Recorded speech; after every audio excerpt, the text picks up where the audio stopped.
भयंकर कोहरे और कड़कड़ाती ठंड के बीच आधी रात के समय भीमा कलुआ के खेत में लकड़ियां जलाए हुए बैठा था। कलुआ भाई, वैसे तो सर्दी के समय में कोहरा रात में पड़ता ही है, लेकिन आज रात धुंध कुछ ज्यादा नहीं है। तू सही कह रहा भीमा।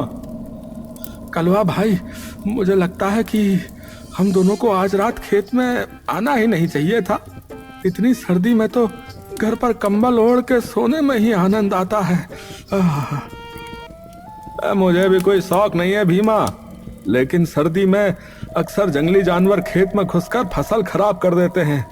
पिछली बार जब जंगली जानवर तेरे खेत में घुसे थे ना, तब मैं भी सर्दी में तेरे खेत की रखवाली करने के लिए तेरे साथ बैठा हुआ था। अरे कलुआ भाई, तुम तो बुरा मान गए। मेरा कहने का मतलब वो नहीं था। बस न जाने क्यों मुझे आज ये बढ़ी हुई धुंध बड़ी ही अजीब सी लग रही है। भीमा ने इतना कहा ही था कि तभी किसी स्त्री के चीखने की आवाज सन्नाटे को चीर गई। आवाज इतनी भयानक थी कि कड़कड़ाती हुई ठंड में भीमा और कलुआ के शरीर पर पसीने की धाराएं बहने लगीं। कलुआ भाई, क्या तुमने चीख सुनी? जाने किस औरत की चीखने की आवाज थी। तभी अचानक से तेज घुंघरू की आवाज उन दोनों के कानों से टकराई। कलुआ तुरंत घुंघरुओं की आवाज की दिशा की ओर बढ़ने लगा। ये देख भीमा डरते हुए बोला, कलुआ भाई, मुझे कुछ गड़बड़ लग रही है। मुझे लगता है कि हमें यहाँ से नहीं उठना चाहिए। अरे तू यहीं बैठ भीमा, मैं अभी आता हूँ। हो सकता है कोई औरत मुसीबत में हो। कलुआ घुंघरुओं की आवाज का पीछा करता हुआ एक पेड़ के नजदीक जा पहुंचा, मगर सामने एक दृश्य देखकर कलुआ आश्चर्य में पड़ गया। पेड़ के नीचे एक बेहद सुंदर युवती काले वस्त्र पहने हुए कलुआ को प्रेम भरी नजरों से देख रही थी। कौन हो तुम, और इतनी रात गए इस घने जंगल में क्या कर रही हो? क्या कुछ देर पहले तुम ही चिल्लाई थी? और तुम्हारा नाम क्या है? कलुआ की बात सुनकर वो सुंदर युवती रहस्यमयी अंदाज में मुस्कुराती हुई बोली, एक बार में इतने ढेर सारे सवाल कर दोगे तो फिर मैं जवाब कैसे दे पाऊंगी? मैं कौन हूँ तुम्हें कुछ देर बाद पता लग जाएगा। और हाँ, अभी कुछ क्षण पहले ही मैं चिल्लाई थी, और रहा सवाल मेरे नाम का, तो मेरे कई नाम हैं। उस सुंदर युवती की बात सुनकर कलुआ बुरी तरह से चौंक पड़ा। तुम कहना क्या चाहती हो? मुझे अलग अलग युगों में अलग अलग नाम से बुलाया गया है, लेकिन मेरा सबसे प्रसिद्ध नाम यक्षिणी है। यक्षिणी? यह कैसा नाम है? वैसे तो ये मेरा नाम है, लेकिन तुम्हारे लिए तुम्हारी मौत है। इतना बोलकर यक्षिणी का सुंदर चेहरा एक भयानक चेहरे में परिवर्तित हो गया। उसकी आंखों की पुतलियां सफेद हो गईं और उसका चेहरा किसी कोयले की तरह काला पड़ गया।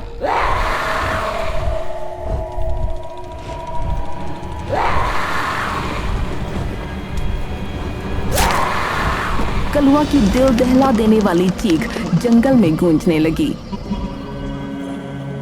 कलुआ की चीख सुनकर भीमा बुरी तरह से घबरा उठा।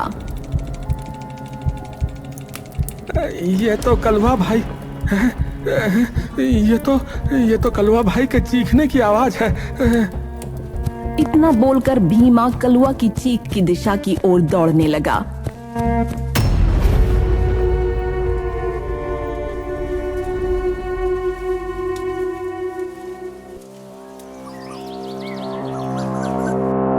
अगले दिन जगतपुर गांव के इर्द गिर्द जगतपुरा गांव किसान खड़े हुए थे। उनमें जगतपुर गांव का ठाकुर विक्रम भी था।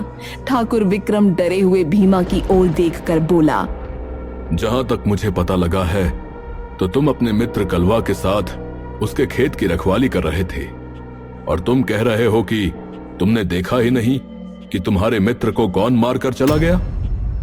ठाकुर साहब, मेरी बात का विश्वास कीजिए। मैं और कलवा बातें कर रहे थे कि तभी हम दोनों के कानों में किसी औरत की चीख टकराई। चीख सुनकर जो है कलवा भाई चीख की दिशा की ओर चल पड़े। मैंने ऐसा करने के लिए मना किया, लेकिन वो नहीं माने, और जो है कुछ देर बाद कलवा भाई की चीखें मेरे कानों में टकराई, और जब मैं दौड़ते हुए पहुंचा तो मेरे सामने कलवा भाई पड़ी हुई थी। भीमा की बात सुनकर गांव का मुखिया डरता हुआ ठाकुर विक्रम से बोला, ठाकुर साहब, कलवा की स्थिति बता रही है कि इसकी हत्या किसी इंसान ने नहीं की। तुम कहना क्या चाहते हो? ठाकुर साहब, मुझे विश्वास है कि इसकी हत्या जरूर किसी चुड़ैल या पिशाचिनी ने की है। बात तो तुम सही कह रहे हो। जब मैंने कलवा को पहली बार देखा तब मुझे भी यही लगा था, लेकिन तुम चिंता मत करो, मैंने एक साधु महाराज को यहां पर बुलवाया है, जो कुछ ही देर में हमारे गांव में आ जाएंगे।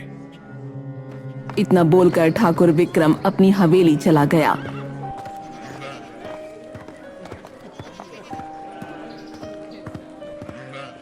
ठाकुर विक्रम को चिंतित अवस्था में देखकर उसकी पत्नी रुक्मणी उससे बोली, आपके चेहरे पर ये चिंता की लकीरें क्यों झलक रही हैं? ठाकुर विक्रम सारी घटना बताते हुए बोला, रुक्मणी, कलवा की जिस तरह से हत्या हुई है, मुझे शक है कि यह हत्या किसी चुड़ैल या पिशाचिनी ने ही की है। आपकी बात सुनकर तो मुझे बहुत डर लग रहा है। हमारा बड़ा बेटा बलदेव भी यहाँ पर नहीं है। बलदेव को तो मैं समझा समझा के थक गया हूं रुक्मणी, पता नहीं वो अपनी जिम्मेदारी कब समझेगा।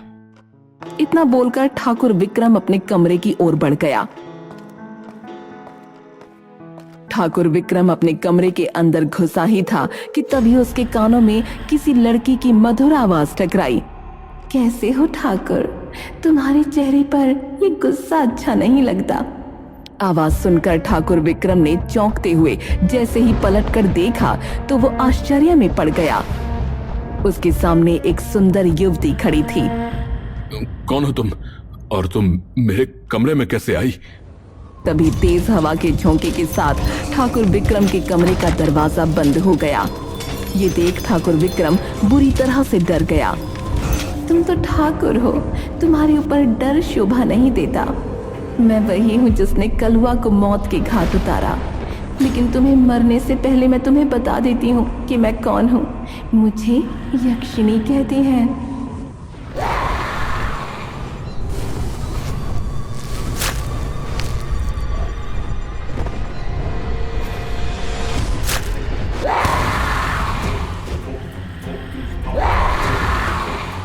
अपने पति की चीख सुनकर रुक्मणी जैसे ही अपने कक्ष में आई,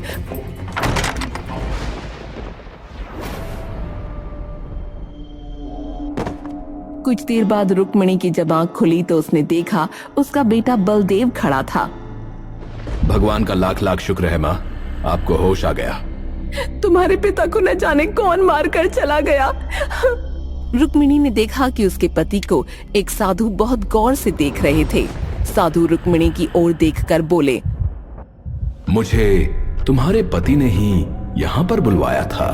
तुम्हारे पति की हत्या हूबहू उसी प्रकार से की गई है जिस तरह कल रात कलवा की हत्या की गई थी। साधु महाराज, मेरे पति कलवा को देखकर ही हवेली आए थे और मेरी आंखों के सामने कमरे में चले गए। कुछ क्षण बाद उनकी चीखें मेरे कानों से टकराईं। जब मैं दौड़ती हुई कमरे में आई तो कमरे में कोई नहीं था और मेरी पति यहाँ पड़ी थी। कलवा और ठाकुर की भयानक स्थिति को देखकर मैं विश्वास से कह सकता हूं कि कलवा और ठाकुर की हत्या एक यक्षिणी ने की है।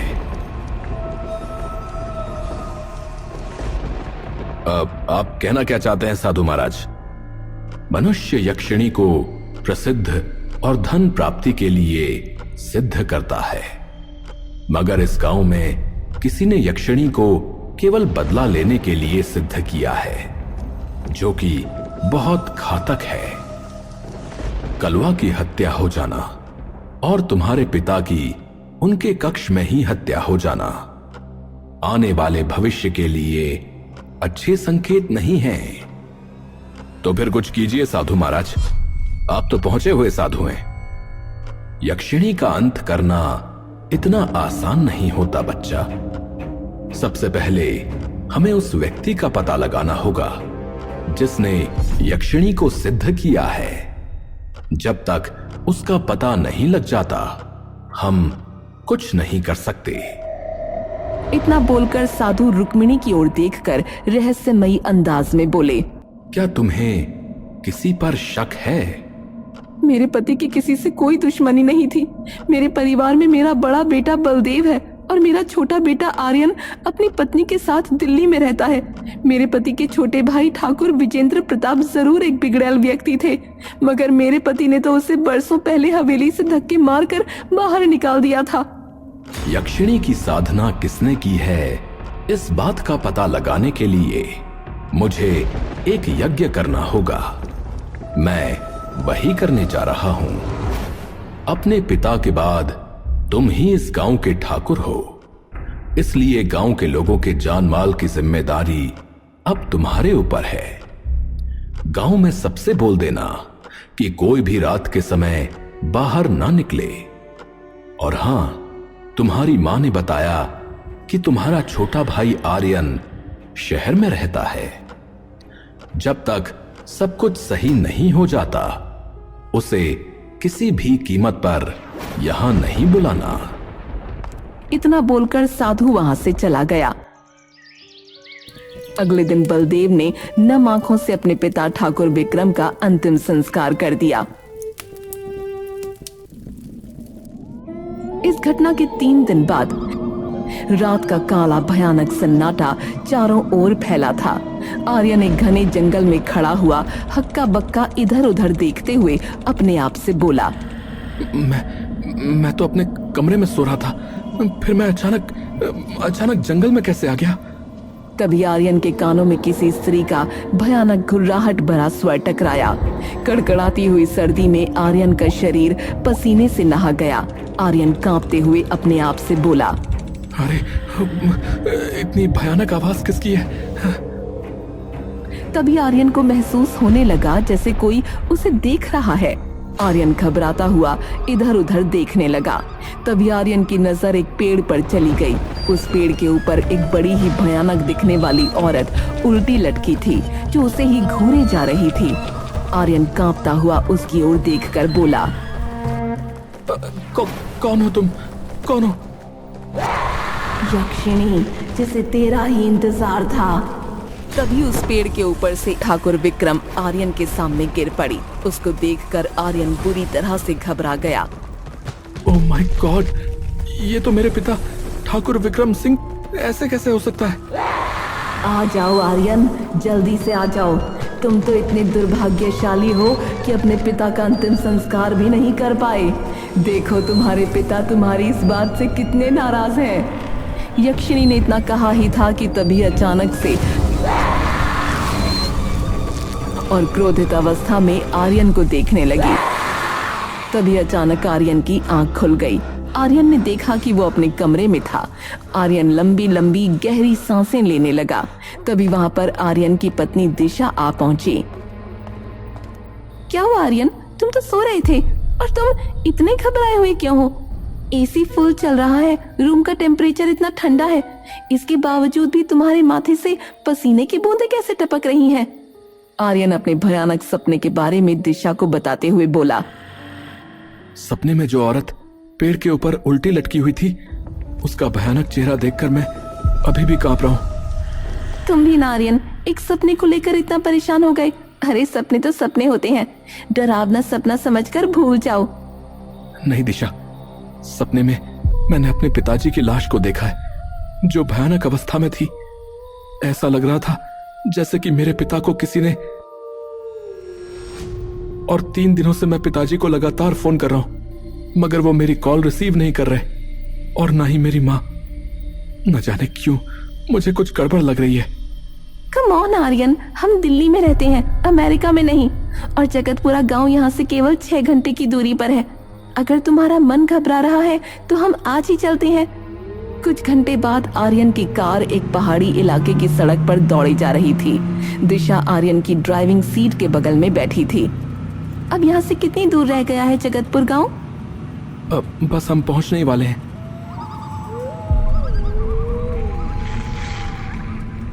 तभी एक बूढ़ा व्यक्ति आर्यन की कार के सामने आकर खड़ा हो गया। आर्यन तुरंत कार को ब्रेक लगाता है। चाचा जी, ये क्या हरकत है? आपको क्या लगता है कि मुझे पता नहीं है? पिताजी ने मुझे बताया था कि आपने उनकी संपत्ति में हेरा फेरी करके सारा पैसा अय्याशी में उड़ा दिया और पिताजी ने आपको धक्के देकर हवेली से बाहर निकाल दिया।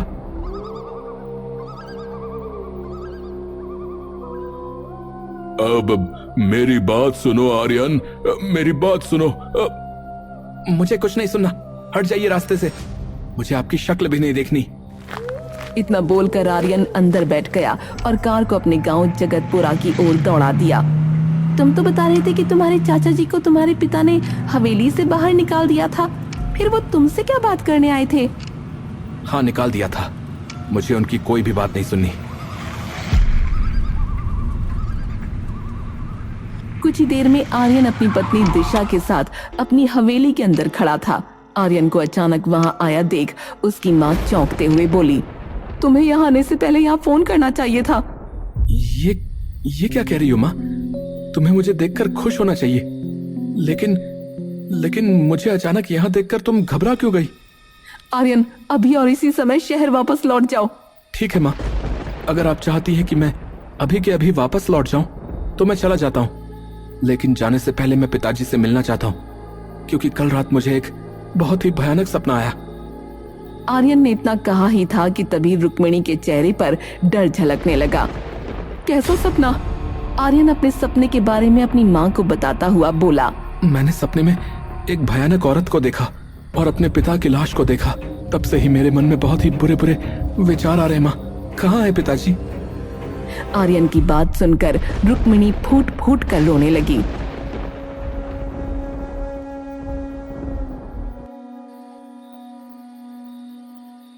आर्यन, तुम्हारे पिताजी 3 दिन पहले इस संसार को छोड़कर चले गए। किसी ने उनकी बड़ी ही बेदर्दी से हत्या कर दी। ये सुनकर आर्यन और दिशा बुरी तरह से चौंक गए। ये क्या कह रही हो माँ? पिताजी की किसी ने हत्या कर दी और पिताजी 3 दिन पहले ही इस संसार को छोड़कर चले गए, पर आपने मुझे बताना तक गवारा नहीं समझा। साधु महाराज बोलकर गए हैं कि इस गांव में कोई भी सुरक्षित नहीं है।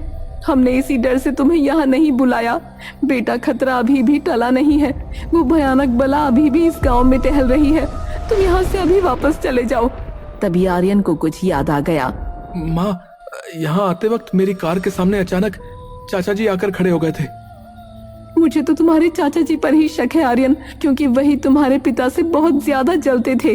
तभी वहां बलदेव आ पहुंचा। बलदेव के आते ही दिशा रहस्यमयी अंदाज में रुक्मिणी से बोली, सुना है कि यक्षिणी जिसके पीछे पड़ जाती है वो चाहे कितनी भी कोशिश कर ले, यक्षिणी उसका पीछा नहीं छोड़ती। अगर यक्षिणी आर्यन को मारना चाहती है तो उसे मरना ही होगा। ये सुनकर रुक्मिणी और आर्यन बुरी तरह से चौंक पड़े। अचानक दिशा का चेहरा यक्षिणी के भयानक रूप में बदल गया। कौन हो तुम? मूर्ख इंसान, तुझे क्या लगता है कि शहर से यहाँ तक तेरी पत्नी साथ आई है?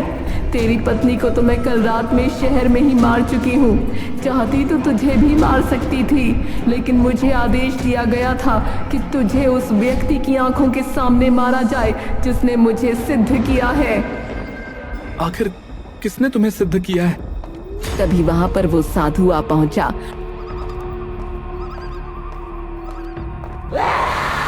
और चीखते हुए आर्यन की ओर देखकर बोला, उससे दूर हट जाओ आर्यन। यक्षिणी को सिद्ध किसी और ने नहीं बल्कि तुम्हारे भाई बलदेव ने किया है। बलदेव की आंखों में क्रोध झलकने लगा और वो चीखते हुए बोला, हाँ, मैंने किया है, क्योंकि आर्यन मेरा सगा भाई नहीं है और ना ही रुक्मिणी मेरी सगी माँ। मैं अपनी माँ की पहली संतान हूं।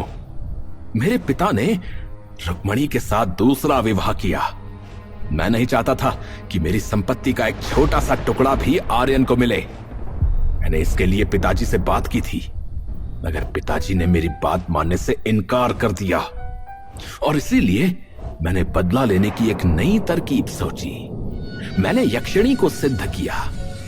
मैं जानता था कि मेरे परिवार का या गांव का कोई भी सदस्य मेरे ऊपर शक नहीं करेगा। सबका शक मेरे चाचा ठाकुर वीरेंद्र प्रताप पर जाएगा। अब मेरी समझ में आया, चाचा जी मुझे सावधान करने के लिए अचानक से मेरे कार के सामने आ गए थे। मैंने उनकी बात नहीं सुनी। तो तूने संपत्ति के लिए अपने पिता की जान ले ली। ओए, मेरी संपत्ति के बीच में जो भी आएगा वह मारा जाएगा। मैंने यक्षिणी से सौदा किया था कि वो मेरे दुश्मनों को समाप्त करेगी और बदले में वो मेरे सारे गांव वालों को मारकर उनका खून पिएगी।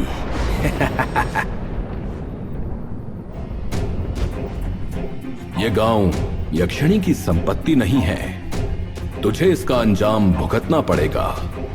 मैं जानता हूं कि जब तक तू जीवित रहेगा यक्षिणी का कोई बाल भी बांका नहीं कर सकता, इसलिए तुझे अब मरना पड़ेगा।